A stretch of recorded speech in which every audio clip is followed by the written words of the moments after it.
السلام عليكم ورحمة الله. إن الحمد لله نحمده ونستعينه ونستغفره ونعوذ بالله من شرور أنفسنا.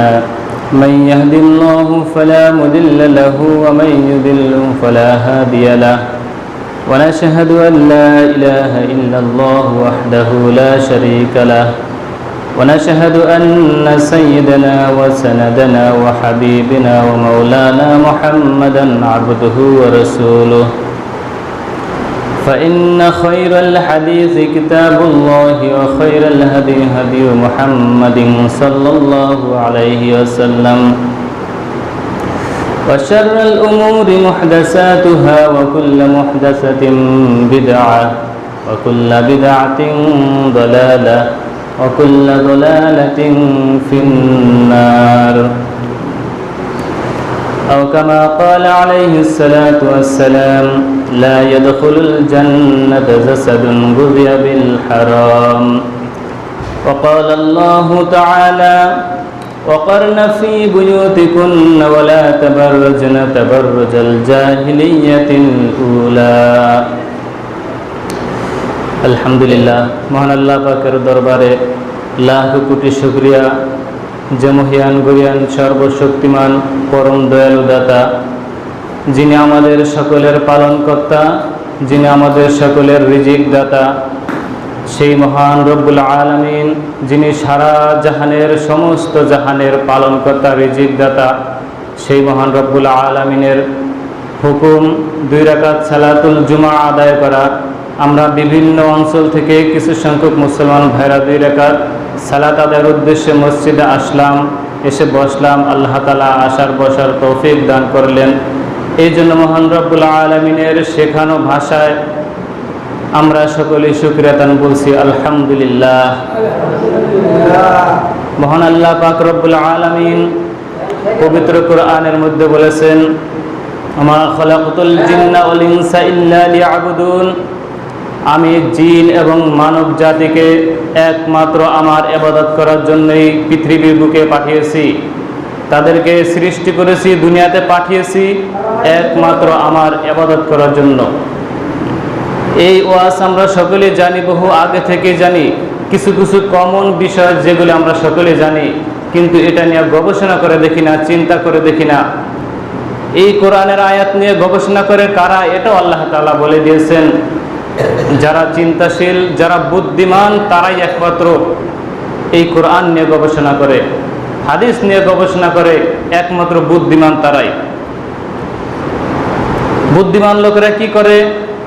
ওঠা অবস্থায়, বসা অবস্থায়, দাঁড়ানো অবস্থায়, শোয়া অবস্থায় প্রতিটা পদক্ষেপে আল্লাহ তাআলাকে স্মরণ করে। মহান আল্লাহ রাব্বুল আলামিন আমাদেরকে দুনিয়ার বুকে পাঠিয়েছেন তার ইবাদত করার জন্য। আমরা সালাত আদায় করি না ঠিক মতো। কি কারণে করি না জানেন? এই কারণে সালাত আদায় করি না যে আল্লাহ তাআলা আমাদের উপর সালাত ফরজ করেছেন। আল্লাহ তাআলা আমাদেরকে হুকুম করেছেন যে সালাত আদায় করো, এই জন্যই আমরা আদায় করি না। আল্লাহ বলেছেন সিয়াম রাখো, এই জন্য আমরা সিয়াম রাখি না। আল্লাহ বলেছেন সুদ খাইও না, এই জন্য আমরা সুদ খাই। আল্লাহ বলেছেন ঘুষের কারবার করিও না, এই জন্য আমরা ঘুষের কারবার করি। তার মানে কি? আমাদেরকে আল্লাহ তাআলার হুকুমকে অমান্য করতেই হবে। এটাই হচ্ছে আমাদের কাজ। আস্তাগফিরুল্লাহ। আল্লাহ তাআলা আমাদেরকে হেফাজত করুন, বলুন আমিন। আল্লাহ তাআলা আমাদেরকে আদেশ করলেন, আমরা সেটার উল্টা দিকে যাচ্ছি। কি জন্য যাচ্ছি জানেন? এখানেও ব্যাখ্যা রয়েছে। রাসূলুল্লাহ সাল্লাল্লাহু আলাইহি ওয়াসাল্লাম সাহাবীদেরকে বললেন, কোনো সন্তান যখন ভূমিষ্ঠ হয়, কোনো বাড়িতে যখন একটি সন্তান ভূমিষ্ঠ হয়, ওই বাড়িতে ইবলিস একটি শয়তানকে পাঠিয়ে দেয়। বলে যে অমুক বাড়িতে যাও, অমুক বাড়িতে গিয়ে দেখো একটি সন্তান ভূমিষ্ঠ হয়েছে, একটি ছেলে হোক মেয়ে হোক জন্মগ্রহণ করেছে, তার কাছে যাবা, যে তুমি থাকবা। কতদিন থাকবা? যতদিন পর্যন্ত ওই লোকটা দুনিয়াতে বেঁচে থাকে, এতদিন পর্যন্ত তোমার ডিউটি ওই লোকটার কাছে চলে যাও। একটু চিন্তা করেছেন? একটু চিন্তা করলে বোঝা যাবে যে আমরা কি জন্য আল্লাহ তাআলার হুকুমকে অমান্য করতেছি। শয়তানকে বড় ইবলিস পাঠিয়ে দিল ওই আপনার আমার সন্তানের কাছে, আপনার আমার কাছে যখনই জন্মগ্রহণ করে একজন মানুষ, তার কাছে পাঠিয়ে দেয়। পাঠিয়ে দিয়ে বলে যে যাও, ততদিন থাকবা যতদিন সে থাকবে। তার মানে কি, সে যদি 80 বছর বাঁচে, 80 বছর পর্যন্ত ওই শয়তান তার কাছেই থাকবে। ওই শয়তান 80 বছর তার কাছে থাকবে। যখনই ওই লোকটা মৃত্যুবরণ করবে তখন সে তার ঝামেলা থেকে, তার দায়িত্ব থেকে মুক্ত হবে। এর আগ পর্যন্ত তার কাছেই থাকবে। আচ্ছা, ওই শয়তান যে তার কাছে থাকবে, থাইকে কি চুপ করে বসে থাকবে? আঙ্গুল মুখে দিয়ে কি বসে থাকবে? সে কি করবে? আমি যে প্রথমে বললাম যে আল্লাহ তাআলার হুকুমকে আমরা অমান্য করি, আমরা সালাত আদায় করি না। আল্লাহ বলেছেন সালাত আদায় করো, আমরা করি না। এই উল্টাটা করানোর জন্যই ওই শয়তানকে আমাদের প্রত্যেকটা মানুষের অন্তরে একজন করে শয়তান ফিট করে দেওয়া হয়েছে। এটাই রাসূল সাল্লাল্লাহু আলাইহি ওয়াসাল্লাম বলেছেন যে তোমরা যখনই জন্মগ্রহণ করবে, একজন সন্তান যখনই জন্মগ্রহণ করবে, সাথে সাথে একটি শয়তান তার পিছনে ফিট করে দেওয়া হবে, তার অন্তরের মধ্যে গেঁথে দেওয়া হবে। এই শয়তানটা মরণ পর্যন্ত তাকে ধোঁকা দিবে। যতদিন সে বেঁচে থাকবে এতদিন তাকে ধোঁকা দিবে। আল্লাহ বলেছেন সালাত আদায় করো। ওই শয়তান আপনার ভিতরে ঢুকে সে বলবে সালাত আদায় করিও না, এভাবে তো আর বলে না। কুমন্ত্রণা দিবে, ধোঁকা দিবে, অন্তরে রগে রগে ঢুকবে, রক্তের কণিকার মধ্যে পর্যন্ত সে শয়তান ঢুকে যাবে। এরপরে কুমন্ত্রণা দিবে, সে বলবে সালাত আদায় করিও না। সালাতটা এত কষ্ট, ওযু করা কষ্ট, এই কষ্টটাকে বুঝাবে, এই কষ্ট করা বুঝাবে। মসজিদে যেতে হবে, কি একটা কাজ বিরক্তিকর, এরকম তাকে বিরক্তিকর ভাব দেখিয়ে তাকে এই সালাত থেকে গাফেল করে রাখবে। এটার নাম হচ্ছে ইবলিস, এটার নাম হচ্ছে শয়তান। এই জন্য আমরা, আল্লাহ তাআলা বলেছেন তুমি সালাত আদায় করো, আমরা করি না। কি জন্য করি না আমরা বুঝতে পারছি ভাই? বোঝা গেছে? এই শয়তান আমাদের প্রত্যেকটা মানুষের ভিতরে একজন করে ঢুকিয়ে দেওয়া হয়েছে, আমাদের মরণ পর্যন্ত থাকবে। হ্যাঁ, তবে কিছু কিছু ক্ষেত্রে আমাদের ঈমান মজবুত হওয়ার কারণে শয়তান দূরে থাকে, কাছে আসতে পারে না, তখন একটু দূরে থাকে। সে দূরে থেকে ওয়াসওয়াসা দেওয়ার চেষ্টা করে। কখন? মানুষ যখন আল্লাহ তাআলার ইবাদত বন্দেগীতে মশগুল হয়ে যায়, আল্লাহ তাআলাকে খুব কাছে পেতে চায়, ওই সময় এই শয়তান দূরে থেকে ওয়াসওয়াসা দেয়, তখন সে কাছে আসতে পারে না। আবার সে ওয়াসওয়াসা দিতে দিতে যখন সে মানুষকে গাফেল করে ফেলে, তখন আবার সে ভালোভাবে তাকে নামাজ থেকে গাফেল করে, তাকে আল্লাহ তাআলার ইবাদত বন্দেগী থেকে গাফেল করে ফেলে। একজন সাহাবী রাসূল সাল্লাল্লাহু আলাইহি ওয়াসাল্লামকে জিজ্ঞেস করলেন, ইয়া রাসূলুল্লাহ, আপনার সাথেও কি একজন শয়তান দেওয়া হয়েছে? দেখেন সাহাবীরা প্রশ্ন করে, আপনাকেও কি একজন শয়তান দেওয়া হয়েছে? আল্লাহ রাসূল বললেন, হ্যাঁ, আমাকেও একজন শয়তান দেওয়া হয়েছে। তবে আল্লাহ তাআলা আমাকে হেফাজত করেছেন। ওই শয়তানকে আল্লাহ তাআলা হেদায়েত দিয়েছেন, সে মুসলমান হয়ে গিয়েছে। সুবহানাল্লাহ। এই জন্য সে আমাকে ধোঁকা দেয় না, বরং আমাকে ভালো কথা বলে, আমাকে সে ভালো কাজের উপদেশ দেয়। ওই শয়তান আমাকে উপদেশ দেয়, তুমি এই ভালো কাজ করো, এই ভালো কাজ করো, মানে অন্তরের মধ্যে সে বুঝায় এই ভালো কাজটা করো। এইভাবে রাসূল সাল্লাল্লাহু আলাইহি ওয়াসাল্লামকে ওই শয়তান উপদেশ দিতে থাকে, কারণ সে মুসলমান। আমাদের ভিতরে যে শয়তান ঢুকে আছে, সে কি মুসলমান হয়েছে? হয় নাই। সে আমাদেরকে ধোঁকা দিতেই থাকবে। কতদিন পর্যন্ত দিবে? যতদিন পর্যন্ত মালাকুল মউত জানটাকে টান দিয়ে বের করে না নিয়ে যাবে, এতদিন পর্যন্ত এই শয়তান আমাদেরকে ধোঁকা দিতেই থাকবে। আল্লাহ তাআলা আমাদের এই শয়তান থেকে হেফাজত করুন। বলুন আলহামদুলিল্লাহ। আল্লাহ তাআলা আমাদেরকে এই শয়তান থেকে হেফাজত করুন, আমিন সুম্মা আমিন। রাসূলুল্লাহ সাল্লাল্লাহু আলাইহি ওয়াসাল্লাম আমাদেরকে সালাত আদায়ের জন্য নির্দেশ দিয়েছেন, আল্লাহ তাআলাও নির্দেশ দিয়েছেন। এখন দেখা যায় আমরা সালাত আদায় করতে আসি ঠিকই, কিন্তু এই সালাতের মর্মটা বুঝে আমরা সালাত আদায় করছি না। এটাও আমাদের একটা গাফলতি। মসজিদে আসবো ঠিকই, সালাত আদায় করার সময় খুব ধীরস্থিরভাবে আমাদের সালাত আদায় করতে হবে। বর্তমান সময়ে এরকম একটা অবস্থা হয়েছে, রাসূল সাল্লাল্লাহু আলাইহি ওয়াসাল্লাম বলেছেন এমন একটা জামানা আসবে, যেই জামানার মধ্যে মসজিদ থাকবে পরিপূর্ণ ভরা, মসজিদ থাকবে পুরা ভর্তি, অথচ একজন ইমানদার থাকবে না। আজকে আমার আলোচনার বিষয় হচ্ছে বর্তমান জাহিলিয়াত সম্পর্কে আলোচনা করতে গেলে বহু আলোচনা আছে। সংক্ষিপ্তভাবে 3 থেকে 4টা বিষয় আলোচনা করবো ইনশাল্লাহ। রাসূল সাল্লাল্লাহু আলাইহি ওয়াসাল্লাম বলেন এমন জামানা আসবে, যেই জামানার মসজিদে পুরো ভরা মুসল্লি থাকবে, অথচ মুমিন ইমানদার থাকবে না। এটা আমরা বর্তমানে দেখতে পাচ্ছি। আমরা একটু চিন্তা করে দেখি, এমনকি মসজিদের মধ্যে যিনি খতিব থাকবেন, যিনি ইমাম থাকবেন, মুয়াজ্জিন থাকবেন, খাদেম থাকবেন, মসজিদ কমিটির লোকজন থাকবেন, মুসল্লিরা থাকবেন, সবাই থাকবেন, অথচ আল্লাহ রাসূল বলেছেন একটা লোক ইমানদার থাকবে না। এমন জামান আসবে, কিভাবে থাকবে একটু চিন্তা করে দেখি। আমরা খতিব সাহেব এবং ইমাম সাহেবকে দিয়ে আগে দেখি, যিনি ইমাম সাহেব তাকে দেখা যাচ্ছে তিনি জর্দা খাচ্ছেন খুব ভালোভাবে পান দিয়ে, এরকম ভাবে জর্দা তিনি চিবাচ্ছেন, মনে হচ্ছে যেন এটা তার জন্য খাওয়া ফরজ বা ওয়াজিব হয়ে গেছে। অথচ রাসূল সাল্লাল্লাহু আলাইহি ওয়াসাল্লাম বলেছেন, যে ব্যক্তি একবার নেশাদার দ্রব্য খাবে, পান করবে, 40 দিন পর্যন্ত তার কোনো ইবাদত কবুল হবে না। এই হাদিস আমরা বহুত শুনেছি, কি ভাই শুনেছি না? অথচ এই ইমাম সাহেব, এই খতিব সাহেব তিনি কি করছেন? এই জর্দা দিয়ে সমানে পান খাচ্ছেন। তাহলে কি ঈমান আছে? 40 দিন পর্যন্ত যদি একবার নেশাদার দ্রব্য পান করলে ঈমান তার সালাত কবুল না হয়, ইবাদত কবুল না হয়, তাহলে কি এই ইমামের কি ঈমান আছে?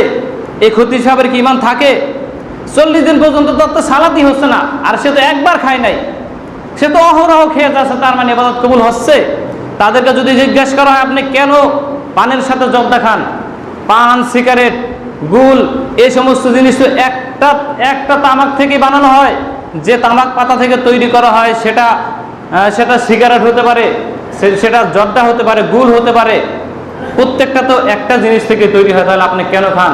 তিনি বিভিন্নভাবে আমাদেরকে বোঝানোর চেষ্টা করেন যে এটা মাকরু অথবা এটা মোবা, খাওয়া যায়, বিভিন্ন কথা বলে তিনি খান। এটা এতটুকু চিন্তা করে না মাকরু শব্দের অর্থ কি? মাকরু শব্দের অর্থই হচ্ছে খারাপ। মাকরু অর্থ কি? খারাপ। তাহলে আমরা বলতে পারি তাহলে ইমাম খারাপ খায়,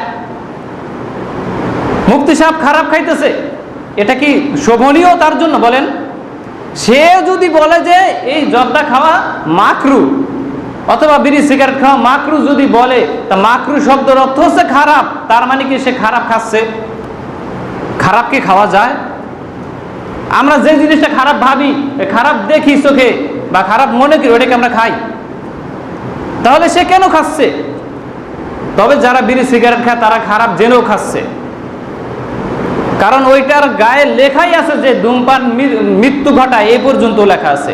ধূমপান বিষ পান, এটা স্বাস্থ্যের জন্য ক্ষতিকর, বিভিন্ন কথা লেখা আছে, তারপরও তাই সে খাচ্ছে।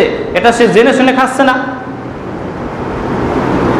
রাসূল সাল্লাল্লাহু আলাইহি ওয়াসাল্লাম বলেছেন, যে জিনিস বেশি খেলে বিবেকের ক্ষতি হয় সেই জিনিস কম খাওয়া হারাম। এবার চিন্তা করে দেখুন, যিনি জর্দা খাচ্ছেন, যে ইমাম সাহেব জর্দা খাচ্ছেন, সেই ইমাম সাহেব যদি এই জর্দাটাকে 1 কৌটা বা 250 গ্রাম জর্দা যদি তার ছেলেকে খাওয়া দেয়, সে ছেলে কি ঠিক থাকতে পারবে? বলেন, জীবনে কোনোদিন খায় নাই, সে যদি 250 গ্রাম একসাথে খায়, সে কি দাঁড়ায় থাকতে পারবে? বেহুশ হয়ে যাওয়ার কথা না? এই ইমাম সাহেব ওই মনে হচ্ছে সেও বেহুশ হয়ে যেতে পারে, সে অল্প অল্প করে খায়। তাহলে যেই জিনিসটা বিবেকের ক্ষতি করে, নিজেকে ধ্বংস করে, সেই জিনিসটা কিভাবে হালাল হতে পারে? আল্লাহ তাআলা কোরআনের মধ্যে বলেছেন, তোমরা নিজেকে নিজে ধ্বংস করিও না। তাহলে কি আমরা জর্দা খেয়ে, এরপরে বিড়ি খেয়ে, সিগারেট খেয়ে, এগুলি কি নিজেকে ধ্বংস করা হচ্ছে না ভাই? এইগুলি নিজেকে নিজে ধ্বংস করে ফেলছি। কারণ এই জর্দা, বর্তমান বিজ্ঞানের যুগে জর্দা বা বিড়ি, সিগারেট, এগুলি সব হচ্ছে মানুষের জন্য মারাত্মক ক্ষতিকর। ক্যান্সারের সবচেয়ে বড় কারণ হচ্ছে এই জর্দা এবং বিড়ি সিগারেট। এগুলি একই জিনিস দিয়ে তৈরি করা হয়। যাই হোক, যে কথা বলতেছিলাম, মসজিদের মধ্যে ইমাম, মুক্তাদি, মুয়াজ্জিন, খাদেম, এমনকি মুফতি সাহেব, যারা মসজিদে আসেন দায়িত্বে, সকলেই বেঈমান। আল্লাহ রাসূল বলেছেন এমন জামানা আসবে। তাহলে কি আমরা দেখতে পাচ্ছি যে যিনি ইমাম তিনিও যেহেতু জর্দা খাচ্ছেন, তাহলে বোঝা গেল আল্লাহ তাআলার প্রতি তার ওই রকম বিশ্বাস নাই, আল্লাহ তাআলার প্রতি এরকম শ্রদ্ধা তার নেই, রাসূল সাল্লাল্লাহু আলাইহি ওয়াসাল্লামের হাদিসের প্রতি শ্রদ্ধা নেই। বিভিন্নভাবে ইনিয়ে বিনিয়ে তার কথাকে জায়েজ করার জন্য বিভিন্নভাবে প্রমাণ করার চেষ্টা করে। এর নাম শরীয়ত নয়। শরীয়তটা খুব কঠিন। জান্নাত পাওয়া এত সহজ নয়। আল্লাহ তাআলা জান্নাতকে রেখে দিয়েছেন নানা রকম কষ্ট, ক্লেশ, অশান্তি এবং বিভিন্ন রকমের কষ্টদায়ক বস্তুর মধ্যে জান্নাতকে রেখে দিয়েছেন। জাহান্নামকে রেখে দিয়েছেন আল্লাহ তাআলা আরাম আয়েশের মধ্যে। দুনিয়াতে যত আরামায়েশ খোঁজার চেষ্টা করবেন জাহান্নাম এত তাড়াতাড়ি পাওয়া যাবে, আর মানুষ সেটাই করছে। জান্নাত পেতে হলে অনেক কষ্ট স্বীকার করতে হবে, দুনিয়াতে নানা রকম অন্যায় হবে, নিজের উপর নির্যাতন হবে। সহিহ হাদিস মানতে গিয়ে কত মানুষ জেল খাটছে, সহিহ হাদিস মানতে গিয়ে কত মানুষ মার খেয়েছে, মসজিদ থেকে বের করে দিয়েছে। আল্লাহ রাসূল সাল্লাল্লাহু আলাইহি সাল্লামকে ওই জামানার লোকেরা বিভিন্নভাবে প্রশ্ন করত। রাসূল সাল্লাল্লাহু আলাইহি সাল্লাম যখন দ্বীনের দাওয়াত দিতেন তখন ওই যুগের লোকেরা বলতো, আবু জেহেল, আবু লাহাব, উতবা, সাইবা তাদের মতো লোকেরা বলতো, আমরা কি তোমার সাথে কম বুঝি?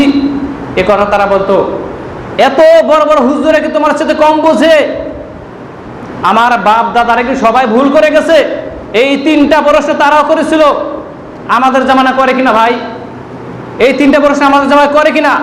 আপনার সহিহ হাদিসের দাওয়াত দিতে চাইবেন, হাদিসের কথা বললে তারাও তখন বলবে আমরা কি তোমার সাথে কম বুঝি? আমাদের বড় বড় মুফতি সাহেবরা কম বোঝে?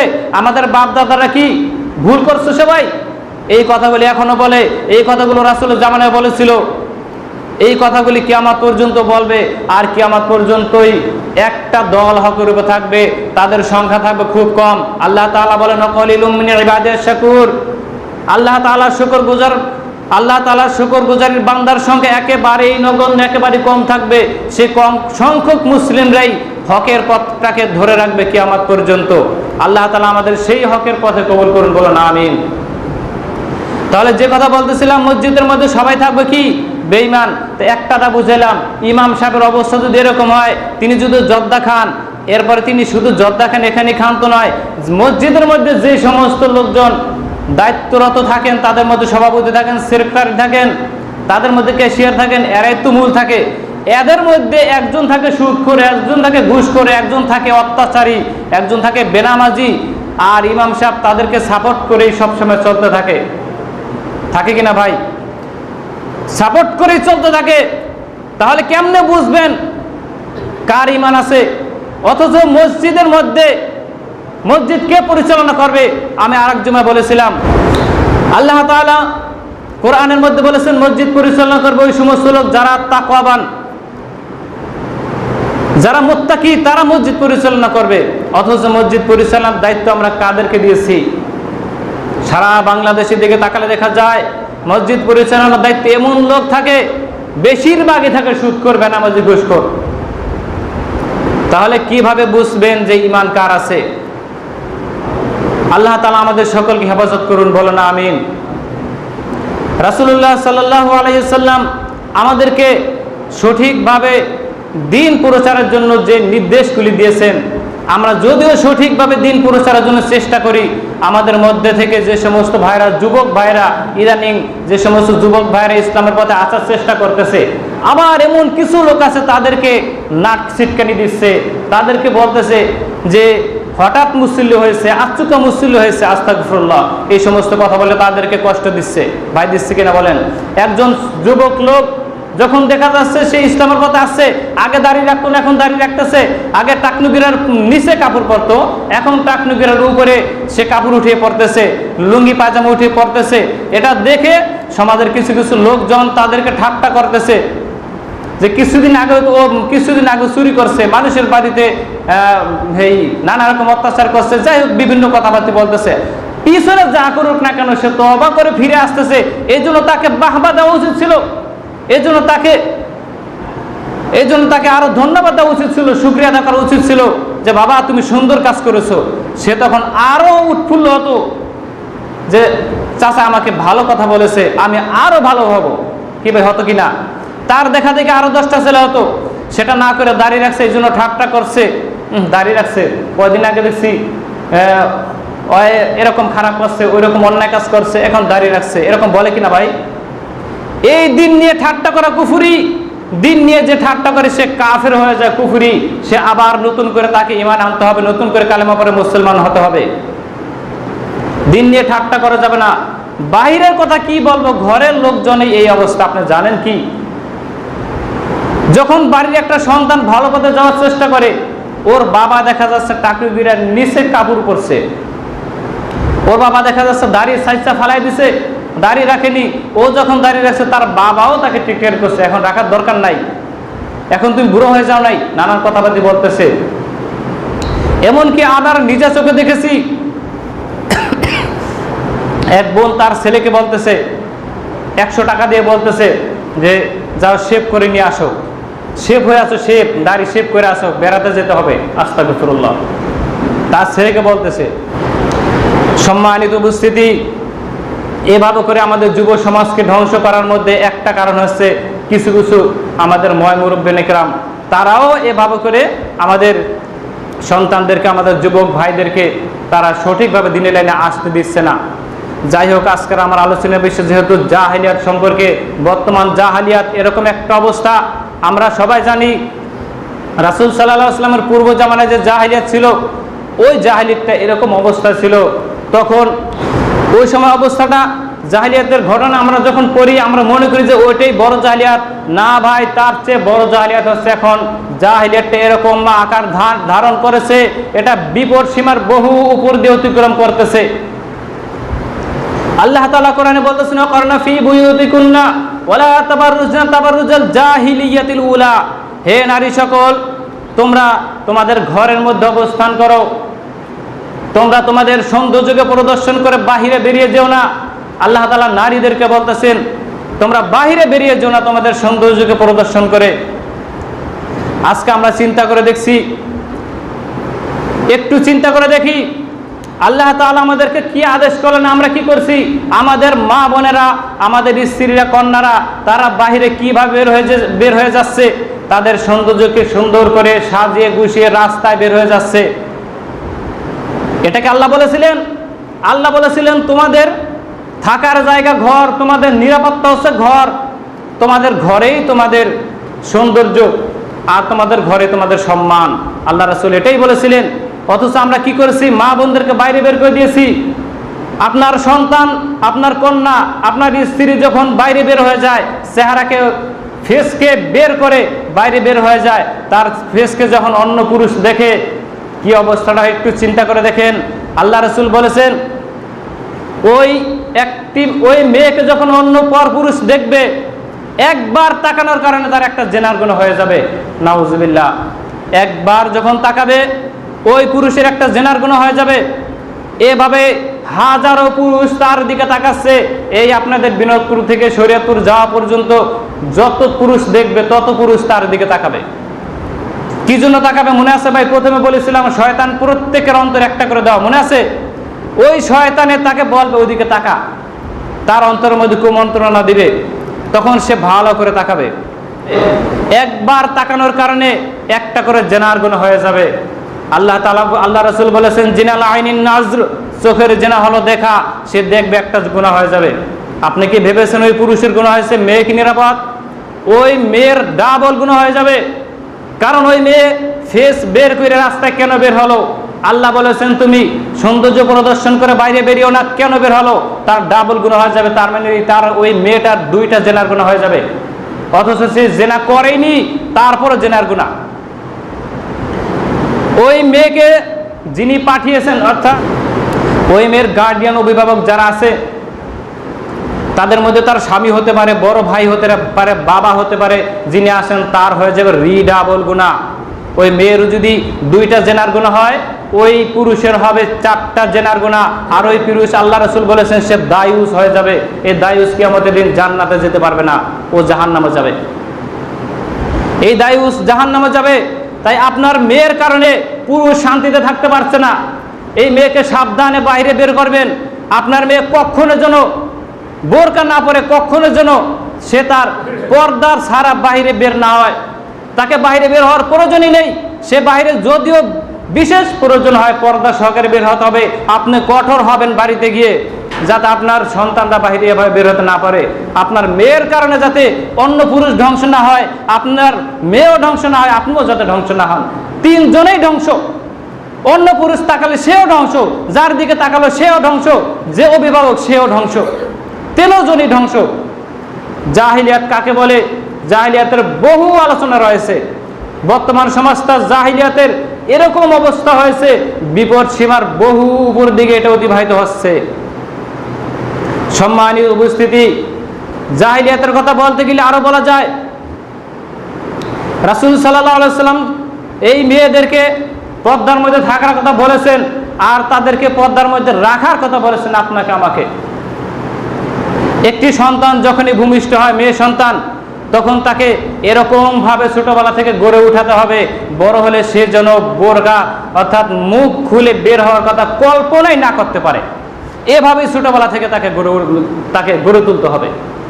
সে যেন কল্পনাই করতে না পারে যে বোরকার মুখ খুলে বের হওয়া যায়, এটা কল্পনাই যদি করতে না পারে। আর কি বলবেন বর্তমানের জামানা। আজকে দেখা যায় মেয়েরা চাকরির জন্য বাইরে এরকম ভাবে বের হয়ে গিয়েছে। আল্লাহ বলেছেন ঘর তোমাদের জন্য নিরাপদ, রাসূল বলেছেন ঘর নিরাপদ। আমাদের মেয়েরা কি করে? তারা মনে করতেছে বাহিরটাই নিরাপদ, তারা মনে করতেছে চাকরিটাই নিরাপদ। আপনি পুরুষ আছেন, আপনি চাকরি করে মেয়েকে খাওয়াবেন, আপনি চাকরি করে স্ত্রীকে খাওয়াবেন, কেন আপনার স্ত্রীকে চাকরি করতে হবে? বর্তমান চাকরির বাজারে গেলে দেখা যায় সরকারিভাবে যদি একটা নিয়োগ দেওয়া হয়, ওই নিয়োগ বিজ্ঞপ্তিতে যদি 500 লোক নেওয়া হয়, এই 500-র মধ্যে 1 লক্ষ মানুষ আবেদন করবে। এই 1 লক্ষ মানুষের মধ্যে প্রায় 70% মহিলারা আবেদন করে, 70,000 মহিলারাই আবেদন করে, মেয়েরাই আবেদন করে, মাত্র 30,000 পুরুষ আবেদন করে। এটা আমাদের চোখে দেখা। যখন চাকরির পরীক্ষার ইন্টারভিউতে যান তখন দেখবেন মেয়েদের অবস্থা কি। তারা চাকরির জন্য এরকম ভাবে বাইরে বের হয়ে গেছে, মনে হচ্ছে যেন এই চাকরিটা তাদের জন্যই ফরজ, এটা পুরুষের জন্য না। আর একটু কথা চিন্তা করে দেখবেন, যেই পুরুষে চাকরি করে, সরকারি চাকরি করে, তিনি আবার আরেকজন চাকরিজীবী মেয়েকে বিবাহ করেন। ওই পুরুষে যখন চাকরি করে তিনি 50,000 টাকা বেতন পান, আর কি দরকার আছে তার বলেন? তার মানে এতে বোঝা যায় সে আল্লাহর ভয় তার ভিতর নাই, তার ভিতর আছে দুনিয়ার খায়েশ। এই দুনিয়ার যে সমস্ত চাকচিক্য, এটাই তার দরকার, আখেরাত তার দরকার নেই। আখেরাত যদি প্রয়োজন হতো সে তার স্ত্রীকে এরকম জায়গায় চাকরি কেন দেবে, যেই জায়গায় চাকরি করলে তার স্ত্রীকে পরপুরুষ দেখবে, যে জায়গায় চাকরি করলে তার স্ত্রীর জেনার গুণ হবে, তার স্ত্রীর ডাবল জেনার গুণ হবে, তার রিডাবল জেনার গুণ হয়ে যাবে, সে কেন তাকে ওইখানে চাকরির ব্যবস্থা করে দেবে? এর জন্য কে দায়ী? এর জন্য ওই পুরুষটাই দায়ী। সে কেন তার স্ত্রীকে ভাবে ওখানে চাকরির জন্য পাঠালো? তার কি সংসার চলে না? যে লোক মাসে 10-20 হাজার টাকা বেতন পায় তার কি সংসার চলে না? যে লোক দিন মজুরি করে চলে তার কি সংসার চলে না? আমরা সম্মানিত লোকদের সম্মান করা শিখি না, সম্মানিত লোকদের আমরা সালাম দেই না। এক লোক চাকরি লইছে 20 লক্ষ টাকা ঘুষ দিয়ে, এরপরে সে স্যার হয়েছে, অফিসার হয়েছে, তাকে আমরা সালাম দেই, ঠিক কিনা ভাই? আমরা তাকে গিয়ে সালাম দেই, অথচ এক লোক 20,000 টাকা দিয়ে কিছু মাল সামানা কিনে, খাদ্যদ্রব্য হোক যে কোনো দ্রব্য কিনে তারপর সে ব্যবসা বাণিজ্য করতেছে, তার মুখে দাঁড়িয়েছে, 5 ওয়াক্ত সালাত আদায় করে, সে টাকনুকের উপরে তার লুঙ্গি পাজামা পরে, আমরা তাকে সালাম দেই না। সালাম দিই কাকে? ওই অফিসে গিয়ে বসকে, যেই বস 20 লক্ষ টাকা ঘুষ দিয়ে চাকরি নিয়েছে। আর ওইখানে ঘুষ দিয়ে চাকরি নিচ্ছে, এখানে ক্ষান্ত নয়, আরো মানুষের কাছ থেকে সে ঘুষ নিচ্ছে, আমরা তাকেই সম্মান করছি। সম্মানিত লোকদের সম্মান আমরা করতে পারিনি, এটা হচ্ছে একটা জাহেলিয়াত। জাহেলিয়াতের এরকম অবস্থা হয়েছে, এই জন্য বলছি রাসূল সাল্লাল্লাহু আলাইহি ওয়াসাল্লামের জামানার আগের জামানা যে জাহেলিয়াত ছিল, ওই সময়ে মানুষ অপকর্ম করত, মানুষের উপর নির্যাতন করত। কিন্তু বর্তমান জামানে এরকম হয়েছে, ঘরে ঘরে নির্যাতন হয়ে গেছে। রাসূল সাল্লাল্লাহু আলাইহি ওয়াসাল্লাম এটাকে পরিবর্তন করে ভালো পথ ডেকে আনছিলেন, ওটা ছিল সোনালী যুগ। তারপর পরের যুগটা ছিল ভালো যুগ, এরপরেরটা ভালো যুগ ছিল, তারপরের যুগটা থেকে শুরু হয়ে গেল ফিতনা ফাসাদের যুগ। যাই হোক, যে কথা বলতেছিলাম, আল্লাহ তাআলা বলেছেন ওয়াকরনা ফি বুয়ুতিকুন্না ওয়ালা তাবাররুজনা তাবাররুজাল জাহিলিয়াতুল উলা, হে নারী সকল তোমরা তোমাদের ঘরের মধ্যেই থাকো, এটাই তোমাদের জন্য নিরাপদ স্থান। তোমরা জাহিলি যুগের মতো বাইরে বেরিয়ে যেও না। ভাই, আমরা আমাদের কন্যা সন্তানদেরকে, আমাদের স্ত্রীদেরকে বাইরে বের করব না, আমরা সকলেই প্রতিজ্ঞা করব ইনশাআল্লাহ। আল্লাহ তাআলা আমাদের সকলকে আমল করার তৌফিক দান করুন, বলুন আমিন। আল্লাহ রাসূল সাল্লাল্লাহু আলাইহি ওয়াসাল্লাম বলেছেন, সহিহ মুসলিমের হাদিস, রাসূল সাল্লাল্লাহু আলাইহি ওয়াসাল্লাম বলেছেন, আমি এমন কাউকে দেখিনি যে বুদ্ধিমানের বুদ্ধিকে নষ্ট করে দিতে পারে, সেটা হচ্ছে একজন নারী। একজন নারীর ভিতরে এরকম জিনিস সে এরকমভাবে একজন বুদ্ধিমান পুরুষের সাথে কথা বলবে, ওই বুদ্ধিমান পুরুষের বুদ্ধিকে সে নষ্ট করে দিবে।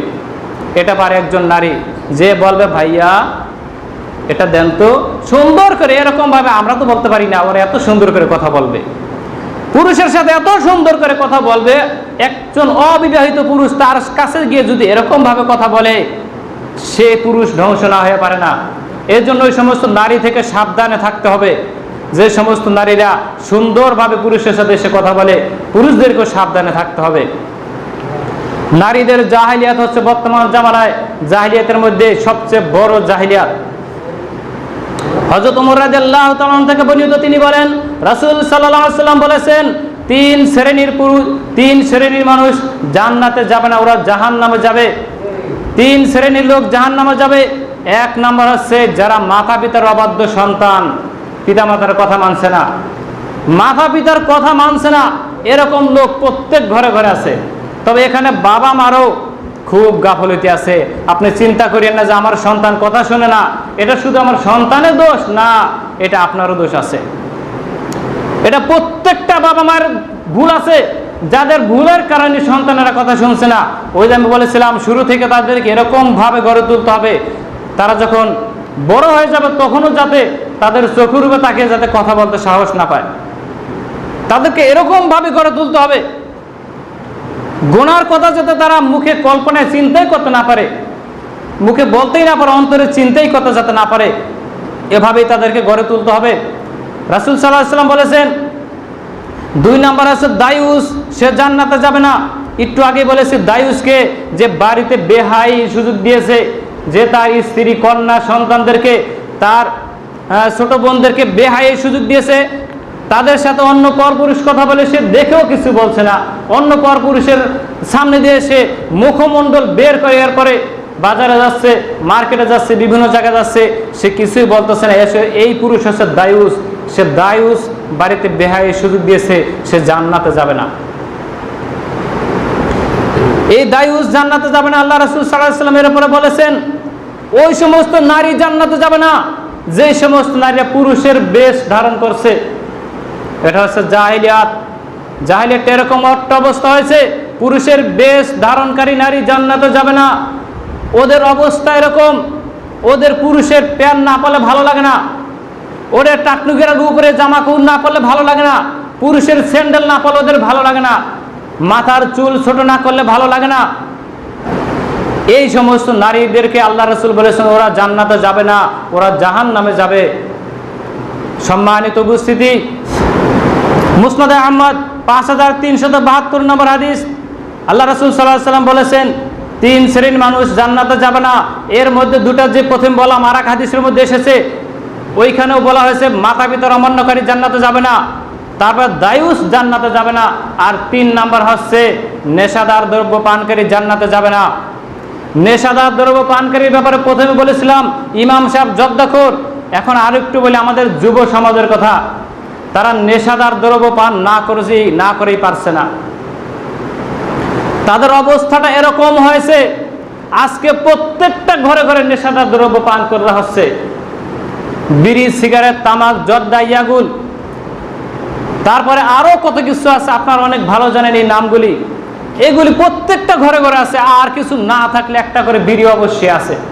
এই সিগারেট প্রত্যেকটা ঘরে ঘরে রয়েছে, পাবেন। হ্যাঁ, 1 লাখ ঘরের মধ্যে একটা ঘর যদি পান যে এই ঘরে বিড়ি সিগারেট খাচ্ছে না, আর একটা ঘর বাদে আপনি লাখের মধ্যে প্রত্যেকটা ঘরে পাবেন।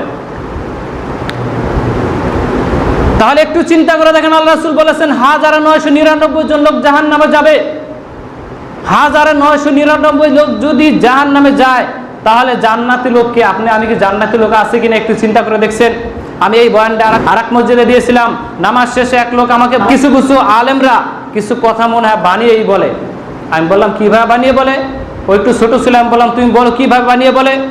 ও বলতেছে আপনি বললেন 1999 জন লোক জাহান্নামে যাবে, তা জান্নাতে কে যাবে? এতই লোক জাহান্নামে যাবে, তা জান্নাতে কে যাবে? তখন আমি ওরে ব্যাখ্যা দিয়ে বুঝাইলাম, আচ্ছা আমি বলি তোমাদের গ্রামের মধ্যে কয়জন লোক আছে জান্নাতি কবিরা গুনাহ করেন, আমাকে একটু দেখাও। একটু দেখো, আমাকে তোমাকে 5 মিনিট সময় দিলাম, একটু দেখাও তোমাদের গ্রামের মধ্যে কয়জন লোক আছে সে কবিরা গণনা করতেছে না, টাকনু গিরার নিচে কাপড় পরলে সে কি জাহান্নামী না? আল্লাহ রাসূল বলেছেন, মা আসফালা মিনাল কাবাইরি মিনাল ইজারি ফিন্নার, যে সমস্ত পুরুষ নাক টাকনু গিরার নিচে লুঙ্গি পায়জামা ঝুলিয়ে পরবে, হেসরিয়ে পরবে, অহংকার বশত গর্ব ভরে দুনিয়াতে দম্ভ ভরে এভাবে চলবে, ওরা জাহান্নামে। আল্লাহ রাসূল বলেছেন কিনা?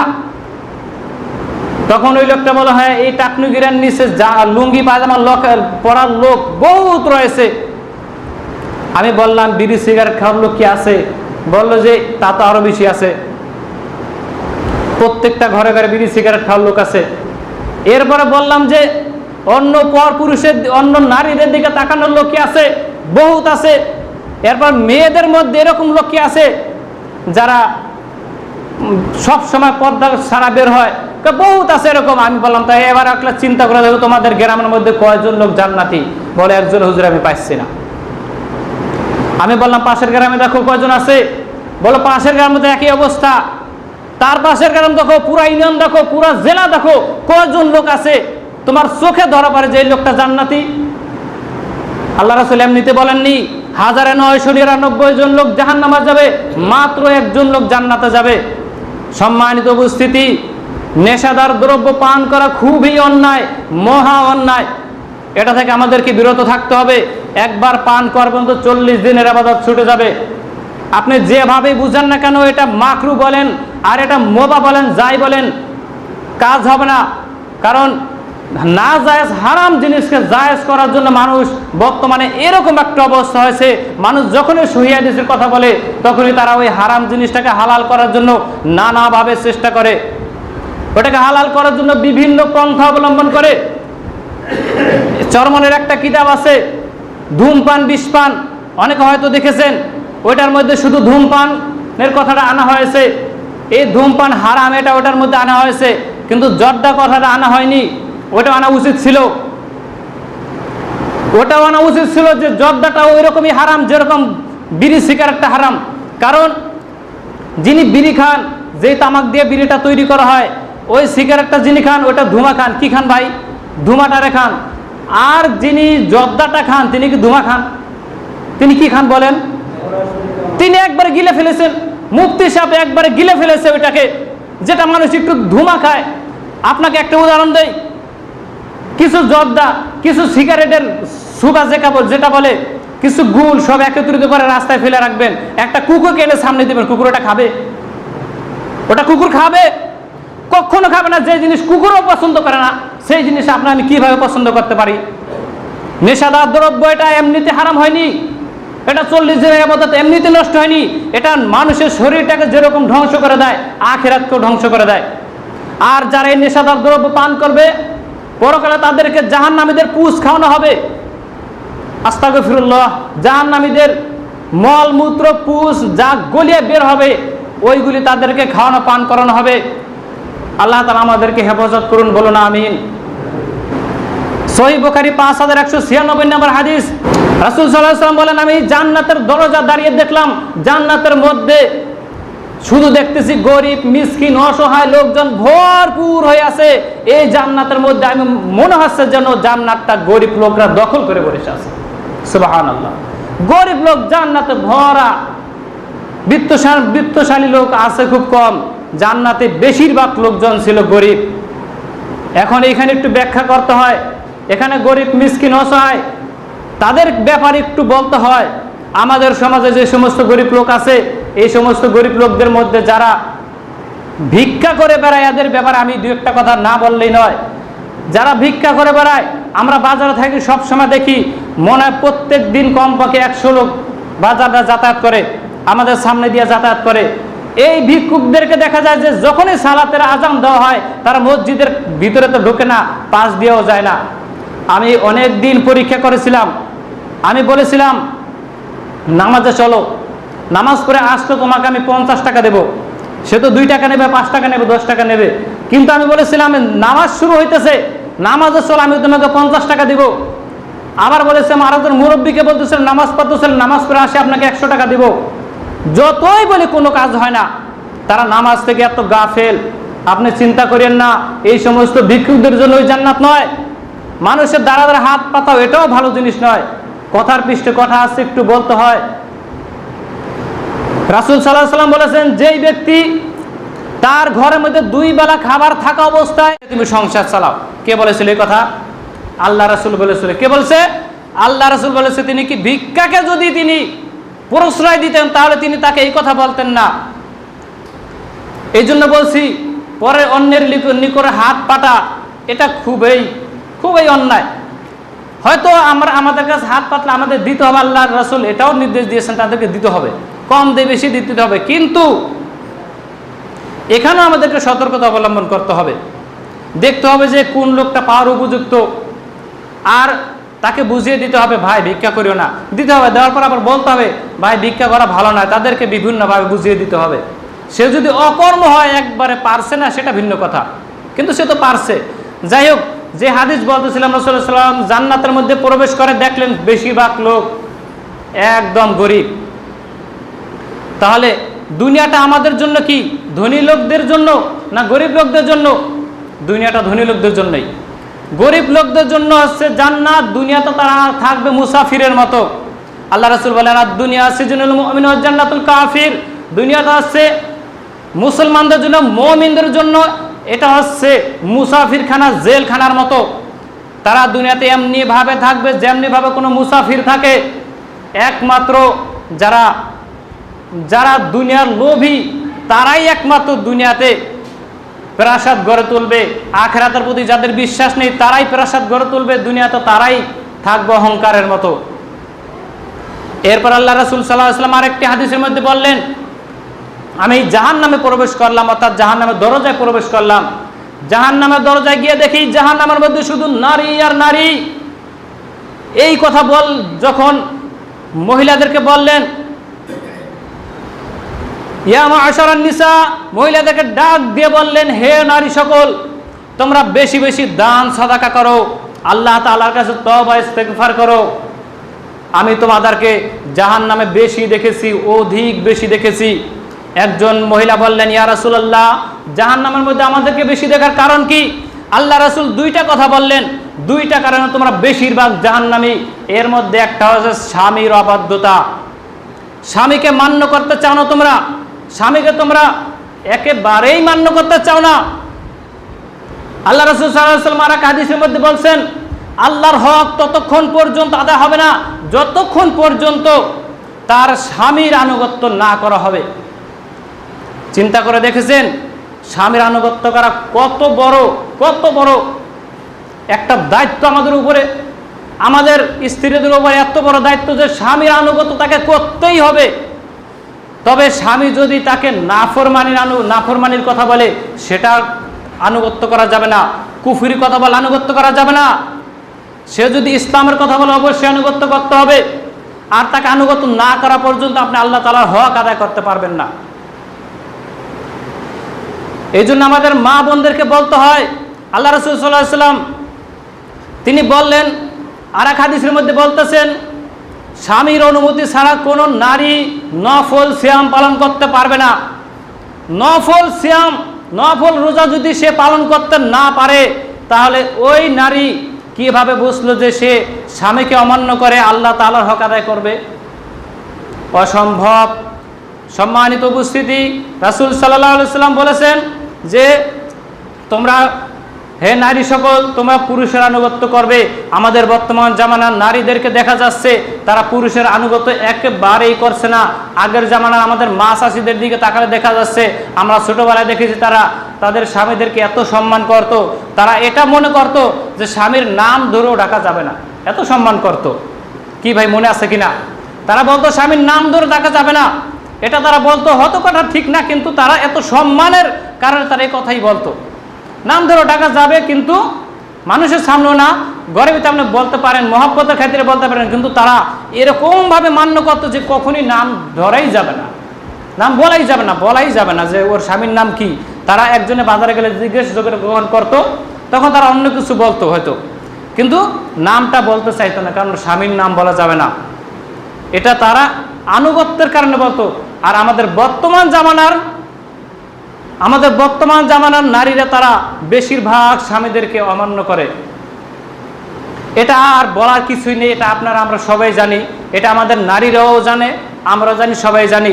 এটা থেকে আমাদের নারীদেরকে হেফাজতে থাকতে হবে, আমাদের নারীদেরকে এই পথ থেকে ফিরে আসতে হবে, এই জাহিলিয়াতের পথ থেকে ফিরে আসতে হবে, স্বামীদের আনুগত্য করতেই হবে। দ্বিতীয় নম্বরে রাসূল সাল্লাল্লাহু আলাইহি ওয়াসাল্লাম বললেন যে আমি 2 নম্বর কারণ হচ্ছে তোমরা জাহান্নামে যাবে। 2 নম্বর কারণ তোমরা বেশি বেশি অভিসম্পাদ করো, বেশি বেশি মানুষদেরকে অভিশাপ দাও। এই অভিশাপের কারণে নারীরা জাহান্নামে যাবে। এই অভিশাপের প্রচলনটা সবচাইতে বেশি আমাদের মা বোনদের মধ্যে, আমাদের মা চাচি ময় মুরব্বীদের মধ্যে বেশি দেখা যাচ্ছে। এই যুগের নারীদের মধ্যে বেশি দেখা যায় স্বামীর আনুগত্য করছে না। আর আমাদের একটু পিছনে গেলে দেখা যায় যে আমাদের মা চাচিরা তারা শুধু অভিশাপ দেয়, আছে কিনা ভাই? আমাদের মা চাচিরা শুধু অভিশাপ দেয়, আমাদের স্ত্রীরা মা বোনেরা তারাও অনেক অভিশাপ দেয়। এই অভিশাপ দেওয়ার ব্যাপারে আল্লাহ রাসূল বলেছেন এই কারণে তুমি জাহান্নামে যাবে। একটি উদাহরণ দেই, আপনার বাড়িতে কিছু গাছ লাগিয়েছেন, হয়তো আম গাছ হতে পারে, জাম গাছ হতে পারে, একটি পেয়ারা গাছ হতে পারে, পাশের বাড়ির একটি ছাগল এসে কিছু অংশ খেয়ে ফেলেছে। ভাই এরকম হয় না? কিছু অংশ খেয়ে ফেলেছে, আপনি কি করলেন? আপনি স্ত্রী বাড়িতে আছেন, আপনি কি করলেন? তখন তাকে এরকম ভাবে ওয়াজ নসিহত করলেন, ভাই ওয়াজ নসিহত বুঝছেন, গালাগালি করলেন, এরকম ভাবে তাকে গালিগালাজ করলেন, একদম 1 ঘন্টা পর এরকম গালিগালাজ করতেছে। বেচারা ছাগল তো খেয়ে ফেলেছে, সে তো কিছু বলতে পারছে না। এরপরে তার স্বামী বাসায় যখন আসলো, স্বামী এসে তখন দেখলো যে ঠিকই তো খেয়ে ফেলেছে, আমার খুব ক্ষতি হয়ে গেছে। সেও আর আধা ঘন্টা ওয়াজ করে দিল। এরপরে সে বলল যে জরিনার মা এখন থাক, ধৈর্য ধরো। এখন কি বলতেছে? ধৈর্য ধরো। এরকম হয় কিনা? এখন বলতেছে ধৈর্য ধরো, অথচ এটা উচিত ছিল প্রথম থেকে ধৈর্য ধরা। প্রথমে তাকে বলা উচিত ছিল, ওই নারীকে বলা উচিত ছিল, তোমার বাড়ির বা চাষি হোক যে হোক, হ্যাঁ চাষি আপনার বাড়ির ছাগল আমার বাড়িতে গাছ খেয়ে ফেলেছে, একটু দেখে রাখেন সামনে যা তারা না খায়। এই কথাটা বললেই কলম হয়ে যেত। এই কথা বলে নাই, সেটা না বলে এরকম ভাবে তাকে ধুয়ে দিল, তার ছাগল পালার হাউস মিটে গেছে, আর ছাগল পালবে করে মনে হচ্ছে না, এরকম পরিস্থিতি করে দিয়েছে। হযরত আবু বকর রাদিয়াল্লাহু তাআলা অনেকবার দাঁড়িয়ে আছেন, রাসূল সাল্লাল্লাহু আলাইহি ওয়াসাল্লাম দাঁড়িয়ে আছেন, এক লোক এসে আবু বকর রাদিয়াল্লাহু তাআলাকে গালিগালাজ করতেছে।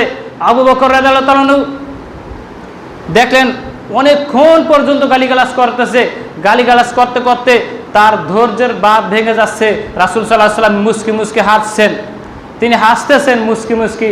আবু বকর রাদিয়াল্লাহু তাআলা যখন গালি দেওয়ার ইচ্ছা করলেন, লাস্টে যখনই ইচ্ছা পোষণ করলেন বা হালকা গালি দিলেনও, এমন সময় রাসূল সাল্লাল্লাহু আলাইহি ওয়াসাল্লাম ওখান থেকে মুখ বেজার করে চলে গেলেন, রাগ হয়ে চলে গেলেন।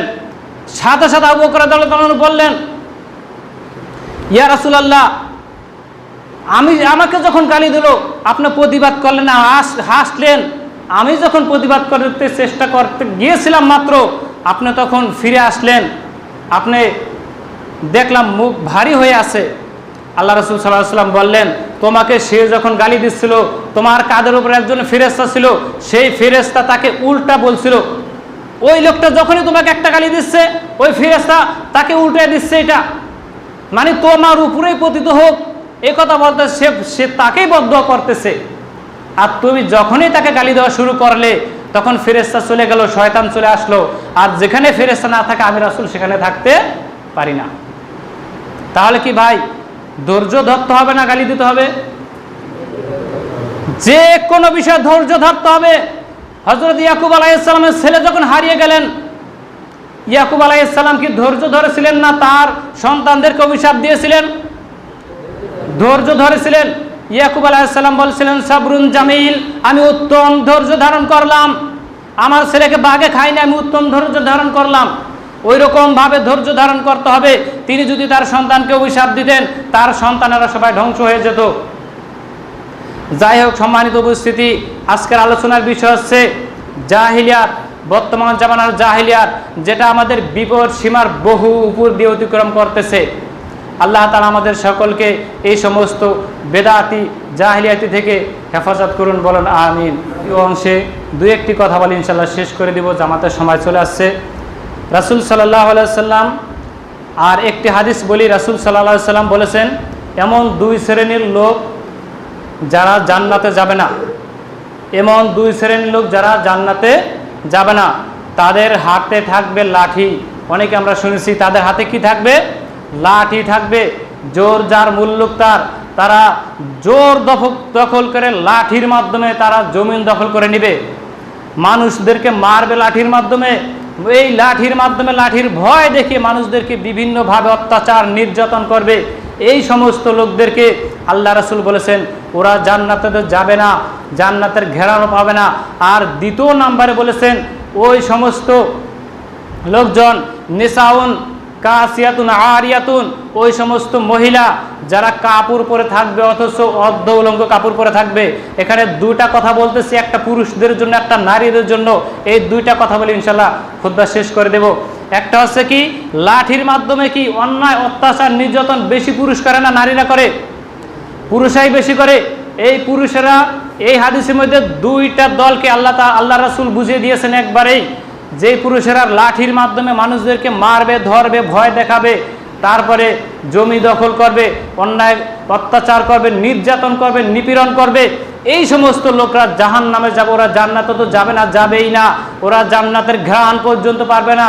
যে জান্নাতের ঘ্রাণ পাওয়া যায় 1 বছরের দূরত্ব সমান, 1 বছরের দূরত্ব সমান রাস্তা অতিক্রম করলে এই 1 বছরের দূরত্ব পথের দূর থেকেও এই জান্নাতের ঘ্রাণ পাওয়া যায়। এই দুই শ্রেণীর লোক জান্নাতের ঘ্রাণও পাবে না। তাদের মধ্যে 1 নাম্বারকে, যারা লাঠির ভয় দেখে মানুষদের কাছ থেকে নানা রকম জিনিসপত্র উদ্ধার করবে, মারবে, ধরবে এই লাঠির মাধ্যমে। দ্বিতীয় নাম্বার হচ্ছে ওই সমস্ত মহিলা যারা কাপড় পরে থাকবে, উলঙ্গ কাপড়। এটা এই হাদিসে আমরা শুনিনি, এরকম লোক খুব কমই আছে। অনেক মানুষের শুনেছি তারা কি করবে, তারা কাপড় পরে থাকবে, উলঙ্গ কাপড়। তার মানে কি অর্ধ উলঙ্গ কাপড় পরলে তার উলঙ্গ হয় না। এটা তারা কি বুঝাচ্ছে? অর্ধ উলঙ্গ। তাদের শরীরে কিছু অংশ দেখা যাবে, হাফ হাতা গেঞ্জি পরবে। এরপরে তারা কি করবে? মুখমণ্ডল খোলা রাখবে। তো এটা আমরা সকলেই বুঝি যে রাসূল সাল্লাল্লাহু আলাইহি ওয়াসাল্লাম বলেছেন কাপড় পরে থাকবে উলঙ্গ। এই সমস্ত মহিলারা, এই সমস্ত নারীরা, তারাও জান্নাতে যাবে না, জান্নাতের ঘ্রাণ পর্যন্ত পাবে না, যেটার ঘ্রাণ পাওয়া যাবে 1 বছরের দূরত্ব পথ থেকে। সম্মানিত উপস্থিতি, জাহিলিয়াত সম্পর্কে আরও অনেক কিছু বলা যায়, সময় স্বল্পতার কারণে আর বলতে পারছি না। যতটুকু আলোচনা করলাম, আল্লাহ তাআলা আমাদের সকলকে বুঝে শুনে আমল করার তৌফিক দান করুন, আমিন সুম্মা আমিন। আমরা আমাদের যে সমস্ত ভাইরা নিপীড়িত আছে তাদের জন্য দোয়া করি। আল্লাহ আমাদের মধ্যে যারা অত্যাচারিত, নির্যাতিত, আল্লাহ তাদেরকে তুমি হেফাজত করো। আল্লাহ বিধর্মীদের থেকে আমাদেরকে হেফাজত করো। আল্লাহ ফিলিস্তিনের ভাইদেরকে তুমি আমাদেরকে হেফাজত করো। আমাদের মুসলিম ভাইদেরকে তুমি হেফাজত করো। আল্লাহ আমাদের মধ্যে যারা বেমার, অসুস্থ আছে, আল্লাহ তাদেরকে তুমি সুস্থতা দান করো। আল্লাহ আমাদেরকে সুস্থতার সাথে দীর্ঘ হায়াত দান করো। আমরা যাতে বেশি বেশি করে তোমার ইবাদত বন্দি করতে পারি, আল্লাহ আমাদের সে তৌফিক দান করো। আল্লাহ আমাদের মসজিদকে কবুল করে নাও। আল্লাহ আমাদের এই মুসলিম ভাইদেরকে যা আলোচনা করলাম, শুনলাম, বুঝার আমল করার তৌফিক দান করো। ওয়া মা আলাইনা ইল্লাল বালাগ। আসসালামু আলাইকুম ওয়া রাহমাতুল্লাহ।